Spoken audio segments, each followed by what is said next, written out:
Hey guys, I'm John with Hops and Brews, and today we're going to be checking out Sierra Nevada's 2022 edition of their Triple IPA, Hoptimum.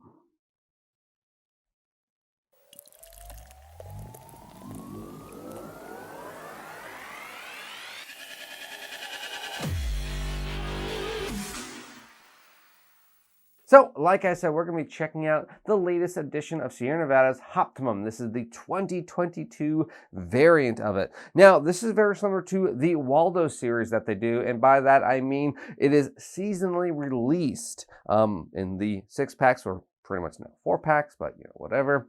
But the odd thing is that I haven't seen this beer in a while now in the Pacific Northwest. Now, I honestly haven't been looking for it religiously like I do the Waldos, but I saw this and it piqued my interest because the last time I had this beer was 2016. I was like, I have to try this again and tell you all about it. Check it out. This beer comes in at 11% ABV, a 75 IBUs. It gets an average rating on Untappd of 4.15.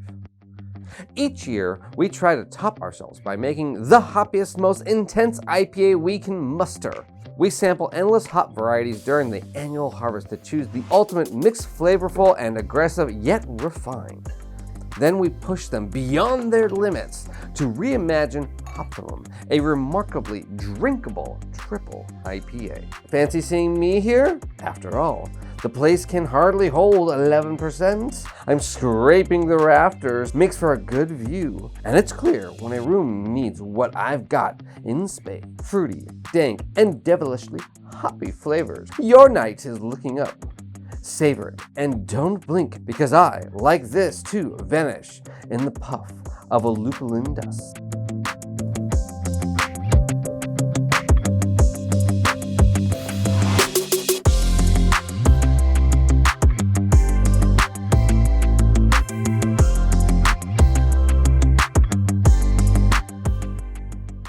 All right, let's try this 11% IPA. Right away, I'm loving the color. It's malty, it's see-through. I mean, it looks like, well, a big imperial IPA. It's bubbly, it's basically everything I want. Really enjoying that. A very malty aroma. Honestly, we'll probably actually get more aroma once we go down. But it's good.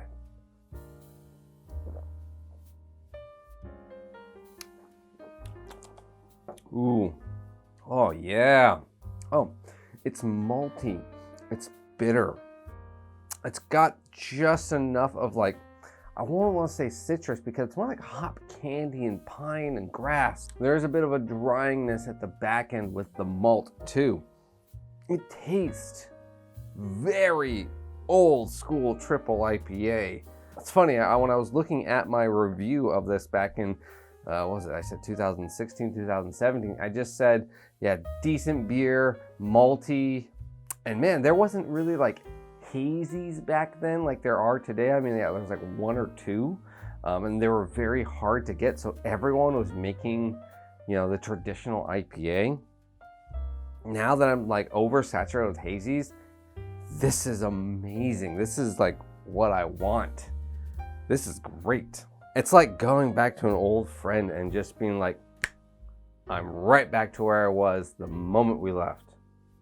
We're still having a blast. I'm getting hoppy resinous with the malt candy. It's medium malt. There are some like bready aspects to the malt, some very sweet caramels, and I get a hint of citrus hops again. Like the pineness, the traditional stuff really do come out. It's not like overly juicy. It's good. But a different aspect of this too is this is coming in at a relatively cheap price for an 11% beer. They come in 4-packs and 12-ounce bottles, and each beer is roughly about $2.99 to $3 a piece. So you're paying that $12 for a 4-pack. A little high for a 4-pack, but you gotta also remember these are 11% beers. I wouldn't recommend aging these. What I do recommend would be like getting at least 2. 4-pack, get the 4-pack, honestly, but 2 and then saving one for at least a year. I wouldn't push this past 2 years.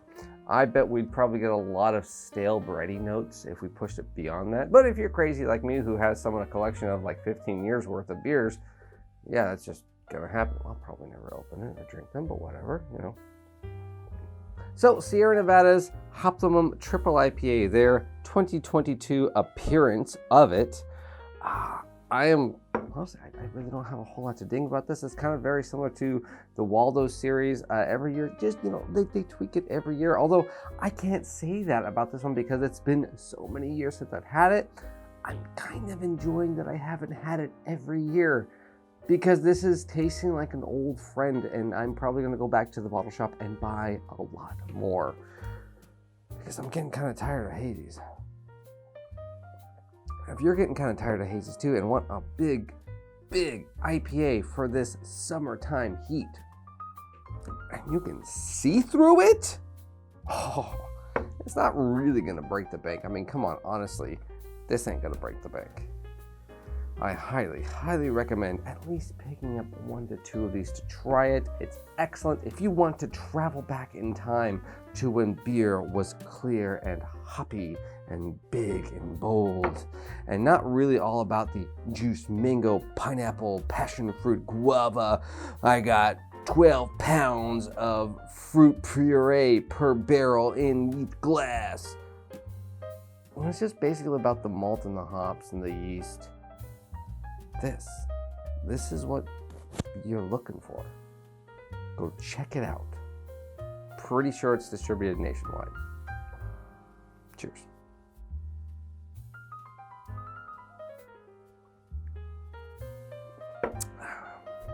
Hey guys, thanks for watching this video. Remember, hit like and subscribe. Follow me on all my other social media stuff. The links will be at the very bottom of the description. Scroll down there. Come on, I know you want to do it. Come on. I know it's a pain. Come on. Ah, there you are. Well, guess what? That's where all the other links for my social media are. And if you went just a hair further, that's where comments go. Yep, you can comment. Have you had this? What year have you had? When was the last time you had this? When was the last time you had a big, clear, double-digit IPA that didn't have any juice or additives in it? Hops, malt, yeast, water. It makes good beer. See you guys.